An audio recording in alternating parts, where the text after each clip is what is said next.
Are these on? Okay. Hi, everyone. My name is Avalon, and I'm likely the most politically involved person on this campus. In addition to organizing for the Harris campaign, I've spent the last 4 years working in Pittsburgh politics, and all of this time has pointed me towards one problem. It is an open secret that politics is run by whoever has the most money. Aaryan here is an established candidate with many powerful donors backing him, and more money buys him consultants, polling, and better data, which ultimately means he wins 89% of the time. I, on the other hand, am a small grassroots campaign, and my data budget is built off of coffee and prayers. Right now, my campaign is run on rudimentary data and best practices, which means we often end up making uninformed decisions. Every year, $1.7 billion in campaign funding is lost to these mistakes. Overall, small campaigns don't have access to enough insights about their district to compete, which is a problem that we've confirmed with over 100 customer discovery interviews.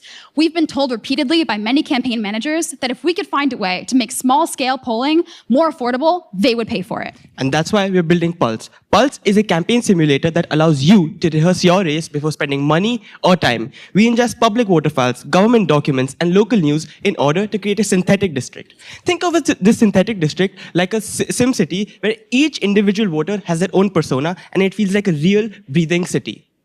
This allows our ICP, the mid-sized campaign manager, to rehearse their races way before. They can do things like message testing, issue prioritization, and even run on-ground strategies. So, for example, if our campaign manager wants to test whether they should pivot their messaging from infrastructure to, let's say, school board reform, and how would the public react to that, they can come to our platform. Approximately 90,000 campaigns in the US face a similar problem, and this gives us a market opportunity ARR of about $540 million. The campaigns can rehearse their races on our platform, and this allows them to give them opportunity to win and do better. Apart from this, they can also. How do we make them more money? Because they can. I'm sorry. We are 14 times cheaper and immeasurably faster than the current alternatives.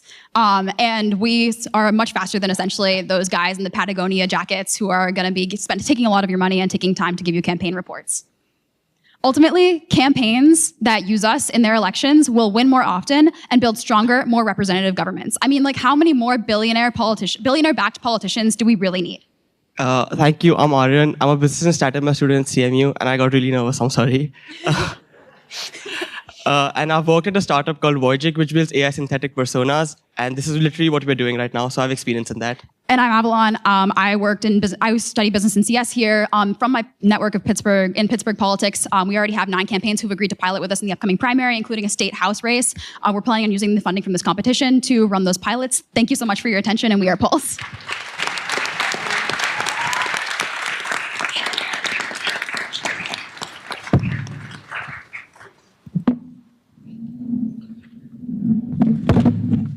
Can you describe the solution in a little bit more detail? So it's a synthetic sort of, I guess, grouping that maps to the district. Just describe a little bit more about the way you create the synthetic community. Yeah, so essentially we input a bunch of data, like I talked about, public vote files, there's local news, and there's a bunch of government documents which give you information about the district. So for example, what party they're affiliated with, which elections they voted for, things of that nature.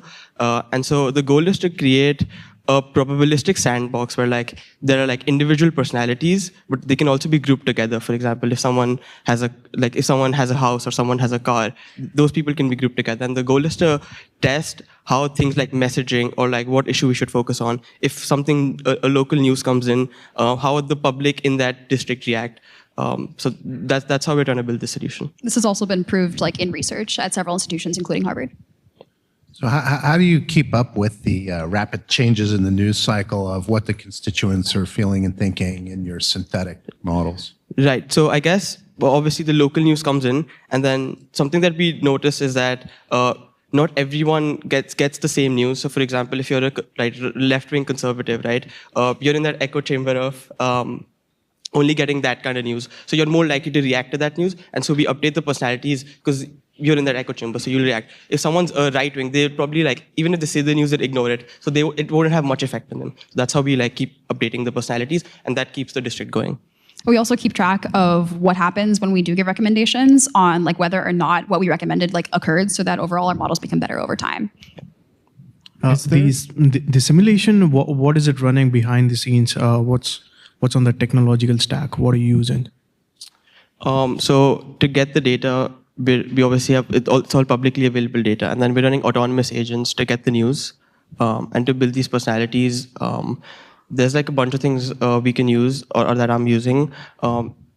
IPF, I think, right? Yeah. Iterative proportional filtering, things like that. And then you can define each personality. I think there's a technique where you define how open they are, how they're more likely to respond to things. And there's like a whole way you can define every single human's personality. And that's how we are doing it to create these personas. And also they're directly linked to the real people in the district. And so that's how we constrict their responses.